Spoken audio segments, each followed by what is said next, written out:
முதுமை அடைந்த நபிமார்கள் கூட எனக்கு சாலிஹான குழந்தைகளை தருவாயாக என்று நபி ஜக்கரியா அலைஹிஸ்ஸலாத்து வஸ்ஸலாம் அவர்கள் அல்லாஹ்விடத்தில் கேட்டிருக்கிறார்கள்.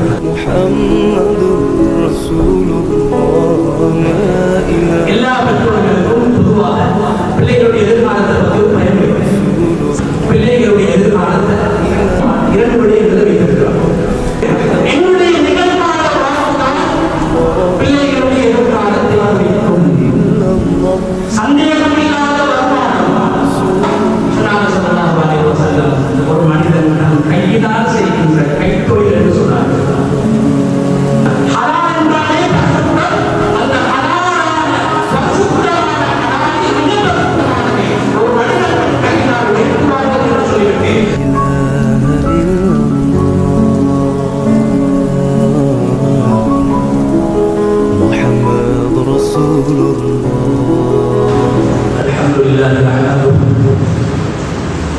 ونستعين به ونستغفره ونعوذ بالله من شرور انفسنا ومن سيئات اعمالنا من يهد الله فهو المهتد ومن يضلل فلن تجد له وليا مرشدا اشهد ان لا اله الا الله وحده لا شريك له واشهد ان نبينا محمدا عبده ورسوله وصلوات الله وسلامه على سيدنا ونبينا محمد وعلى آله وأصحابه وأهل بيته ومن تبعهم بإحسان إلى يوم الدين. أما بعد فأوصيكم عباد الله بتقوى الله جل وعلا. وقد قال الله تبارك وتعالى في كتابه العزيز: أعوذ بالله من الشيطان الرجيم. بسم الله الرحمن الرحيم. يا أيها الناس كلوا مما في الأرض حلالا طيبا ولا تتبعوا خطوات الشيطان إنه لكم عدو مبين. صدق الله العظيم. இந்த உலகை படைத்து பரிபாலித்துக் கொண்டிருக்கும் ரப்பல் ஆலமீன் அல்லாஹ்வுடைய புகழ் அனைத்தும் சலாத்தும் சலாமும் நமது இறுதி தூதர் முஹம்மது ஸல்லல்லாஹு அலைஹி வஸல்லம் அவர்கள் மீதிலும் அவர்களை பின்பற்றி வாழ்ந்த சஹாபாக்கள், தாபிஊன்கள், தபஉ தாபிஈன்கள் கியாமத்துடைய நாள் வரைக்கும் இந்த உலகத்தில் அல்லாஹ்வை ஏற்று வாழ்கின்ற அனைத்து முஃமின்கள் மீதும் உண்டாகட்டும். அன்பின் இஸ்லாமிய சகோதரர்களே, அல்லாஹ்வின் நல்லடியார்களே, இந்த உலகத்தில் வாழும் போது எல்லா நிலைகளிலும் எல்லா சந்தர்ப்பங்களிலும் அல்லாஹ் ஒருவரை பயந்து தக்வா செய்து கொள்ளுமாறு முதலில் எனக்கும் அப்பா உங்களுக்கும் வசியத் செய்து கொள்கிறேன். கண்ணியமான அல்லாஹ்வின் நல்லடியார்களே, அல்லாஹ் தஆலா இந்த உலகத்தில் நமக்கு பல்வேறுபட்ட அருட்கொடைகளை, பாக்கியங்களை தந்திருக்கின்றார். அவ்வாறான பாக்கியங்களில், அருட்கொடைகளில் மிக முக்கியமான இரண்டு பாக்கியங்கள் அல்-குர்ஆனில் அல்லாஹ் தஆலா அந்த இரண்டு பாக்கியங்களையும் வித்தியாசமாக அல்லாஹ் பேசியிருக்கிறார். அதுதான் உலகத்தில் ஒரு மனிதனுக்கு கிடைக்கக்கூடிய பண ரீதியான, பொருளாதார ரீதியான வசதி வாய்ப்பு, செல்வம், காசு, பணம், சொத்து, செல்வங்கள். இரண்டாவது கண்ணியமானவர்களே, ஒரு மனிதன் இந்த உலகத்திலே காசு பணத்தை விடவும் விரும்பக்கூடிய பிள்ளை குட்டிகள். இந்த இரண்டும் அல்லாஹ்வினால் ஒரு மனிதனுக்கு உலகத்தில் வழங்கப்படுகின்ற வெளிரங்கமான வெளிப்படையான பாக்கியங்கள், நியமத்துகள். இந்த உலகத்தை அல்லாஹ் படைத்து, இந்த உலகத்தில் சில படைப்பினங்களை, வஸ்துக்களை படைத்து, அந்த வஸ்துக்கள் மூலம் அல்லாஹ் உலகத்தை அழகாக, கவர்ச்சியாக அல்லாஹ் ஆக்கி வைத்திருப்பதை போன்று வானத்தை படை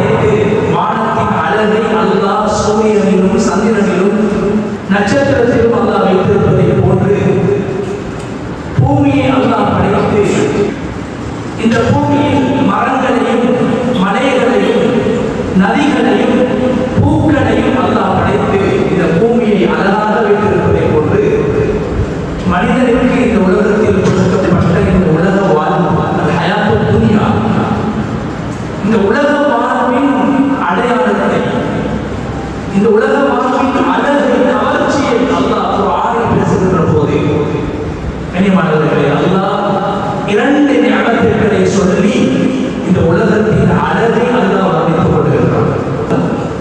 ஒரு மனிதன் சம்பாதிக்கக்கூடிய பணம், காசு. இரண்டாவது, அந்த மனிதன் பெற்றெடுக்கக்கூடிய, ஈன்றெடுக்கக்கூடிய பிள்ளைகள். இவைகள் இரண்டும் வானத்திற்கும் பூமிக்கும் இடையில் மனிதன் வாழ்கின்ற இந்த வாழ்க்கையின் அழகு என்று அல்லாஹ் சொல்கிறான். அலங்காரம் என்று சொல்கிறான், கவர்ச்சி என்று சொல்கிறான். எனவே நினைவாளர்களே, பணம் என்பது அல்லாஹ்வினால் எங்களுக்கு வழங்கப்படக்கூடியது. அல்லாஹ் எங்களுக்கு தருகிறான். பிள்ளைகள் என்பவர்களும் அல்லாஹ்வின் மூலம் எங்களுக்கு வழங்கப்படக்கூடியவர்கள். அல்லாஹ் எங்களுக்கு பாக்கியமாக, ஒரு சொத்தாக, ஒரு மறுமையுடைய சேமிப்பாக அல்லாஹ் எங்களுடைய பிள்ளைகளை எங்களுக்கு உலகத்தில் வழங்குகிறார். அதனால்தான் அல்லாஹ்விடத்திலே நபிமார்கள் குழந்தை பாக்கியத்தை கேட்டிருக்கிறார்கள். சாலிஹான குழந்தைகளுக்கு கிடைக்க வேண்டும். முதுமை அடைந்த நபிமார்கள் கூட 80 வருடம், 90 வருடம், 100 வருடத்தை தாண்டிய நபிமார்கள் கூட அல்லாஹ்விடத்தில், யா அல்லாஹ், என்னை ஒரு தனி மனிதனாக உலகத்தில் வாழ வைத்து தனி மனிதனாக என்னை நீ மரணிக்க செய்து விடாதே, எனக்கு சாலிஹான குழந்தைகளை நீ தருவாயாக என்று 100 வயதை அடைந்த நபி ஜக்கரியா அலைஹிஸ்ஸலாத்து வஸ்ஸலாம் அவர்கள் அல்லாஹ்விடத்தில் கேட்டிருக்கிறார்கள். 80 வயதை அடைந்த நபி இப்ராஹிம் அலைஹிஸ்ஸலாத்து வஸ்ஸலாம் அவர்கள் அல்லாஹ்விடத்தில், யா அல்லாஹ், நான் இந்த உலகத்தில் ஒரு நபியாக, ரசூலாக வாழ்ந்ததை போன்று ஒரு குழந்தைக்கு தந்தையாகவும் நான் வாழ வேண்டும், எனக்கு நீ குழந்தை பாக்கியத்தை தர வேண்டும் என்று அல்லாஹ்விடத்தில் துஆ செய்தார்கள். கனிமான அல்லாஹ்வுடைய அடியார்களே, எனவே இரண்டும் பாக்கியம். இந்த உலகத்தை அல்லாஹ் எங்களுடைய காசு பணங்களின் மூலமாக, நாங்கள் சம்பாதிக்கக்கூடிய காசு பணங்களோடு இந்த உலக வாழ்வை அல்லாஹ் சம்பந்தப்படுத்தி வைத்திருக்கிறார். உலகத்தில் வாழ்ந்ததான் மறுமையை சம்பாதிக்க வேண்டும். உலக வாழ்வில் ஒரு மனிதன் காசு பணங்களை தேடி அதன் மூலமாக உலகத்திலே வாழ்ந்து அதன் மூலமாக அவன் உலகத்தில் இருந்து மறுமையை தேட வேண்டும். கனிமான அல்லாஹ்வுடைய அடியார்களே, ஹலாலை தேடுவதை, ஹலாலான உணவை, ரிஸ்கை தேடுவதை அல்லாஹ் குர்ஆனில் வலியுறுத்துகிறார். நாங்கள் பள்ளிவாசலுக்கு வருகின்ற போது, யா அல்லாஹ், உன்னுடைய ரஹ்மத்துடைய கதவை எனக்கு திறந்து தர வேண்டும். அல்லாஹ்வுடைய ரஹ்மத்தையும் மக்ஃபிரத்தையும் எதிர்பார்த்தவர்களாக நாங்கள் பள்ளிவாசலுக்கு வருகின்றோம். அதே நேரத்தில் அன்னை நாயகம் ஸல்லல்லாஹு அலைஹி வஸல்லம் அவர்கள் பள்ளிவாசலில் இருந்து வெளியே செல்கின்ற போது அல்லாஹ்விடத்தில் துஆ செய்தார்கள். பள்ளிவாசலுக்குள் வருகின்ற போது, யா அல்லாஹ், உனது ரஹ்மத் எனக்கு வேண்டும், உனது மக்ஃபிரத் எனக்கு வேண்டும், உன்னுடைய அருட்பார்வை எனக்கு வேண்டும், உனது கருணை எனக்கு வேண்டும் என்று எதிர்பார்ப்போடு தொழுகையில் வந்து ஈடுபடுகிறோம். நல்ல விடயங்களை கேட்கின்றோம், குர்ஆன் ஓதுகின்றோம், அல்லாஹ்வை திக்ர் செய்கின்றோம், தஸ்பீஹ் செய்கின்றோம். அதே நேரத்தில் பள்ளிவாசலில் இருந்து வெளியே செல்கின்ற போது அன்னை நாயகம் ஸல்லல்லாஹு அலைஹி வஸல்லம் அவர்கள் கேட்ட அந்த துஆ ஒரு அற்புதமான விடயத்தை எங்களுக்கு உணர்த்துகிறது. யா அல்லாஹ், நீ உலகத்தில் எனக்காக ஏற்பாடு செய்து எழுதி வைத்திருக்கக்கூடிய ஹலாலை உன்னிடத்தில் நான் கேட்கின்றேன். வெளியே செல்கின்ற போது நீங்கள் ஹலாலை தேடிக் கொள்ளுங்கள். உங்களுக்கு எழுதப்பட்ட ரிஸ்கை தேடுங்கள்.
உங்களுடைய தொழில் நடவடிக்கைகளை, வியாபார நடவடிக்கைகளை ஹலாலை நீங்கள் தேடுவதாக இருந்தாலும் அந்த ஜும்ஆவுடைய நேரத்திலே அந்த ஹலாலை தேடுகின்ற தொழில் ரீதியான நடவடிக்கைகளை நீங்கள் விட்டுவிட வேண்டும். வணிகத்திலே நீங்கள் ஈடுபடக்கூடாது, வியாபாரத்திலே நீங்கள் ஈடுபடக்கூடாது என்று அந்த நேரத்தில் அல்லாஹ் வியாபாரம் செய்வதை தடுத்துவிட்டு அதே அல்லாஹ் அதே சூறாவில் ஜும்ஆவுடைய நேரத்தில் நீங்கள் வியாபாரம் செய்யக்கூடாது என்று சொன்ன ரப்புல் ஆலமீன் ஃபைதா குதியத் ஸலாத்து ஃபன்தஷிரு ஃபில் அர்தி வப்தகு மின் ஃபத்லில்லாஹ். ஜும்ஆவுடைய நேரம் முடிவடைந்து விட்டால், ஜும்ஆவுடைய தொழுகையை நீங்கள் தொழுது விட்டால், பூமியிலே நீங்கள் திரிந்து அலைந்து பிரயாணங்களை செய்து அல்லாஹ்வுடைய ரிஸ்கை நீங்கள் தேடுங்கள், ஹலாலான ரிஸ்கை நீங்கள் தேடுங்கள் என்று அல்லாஹ் தஆலா ஜும்ஆவுடைய நேரத்திற்கு பின்னால் நீங்கள் வியாபாரத்தில் ஈடுபடுங்கள்.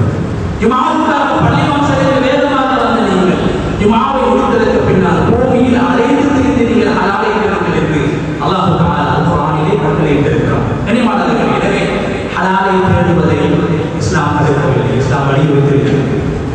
அதனால்தான் இந்த உலகத்தில் அருமை நாயகம் ஸல்லல்லாஹு அலைஹி வஸல்லம் அவர்கள் ஒரே சந்தர்ப்பத்திலே 10 சஹாபாக்களை அழைத்தார்கள், 10 நபித்தோழர்களை அழைத்தார்கள்.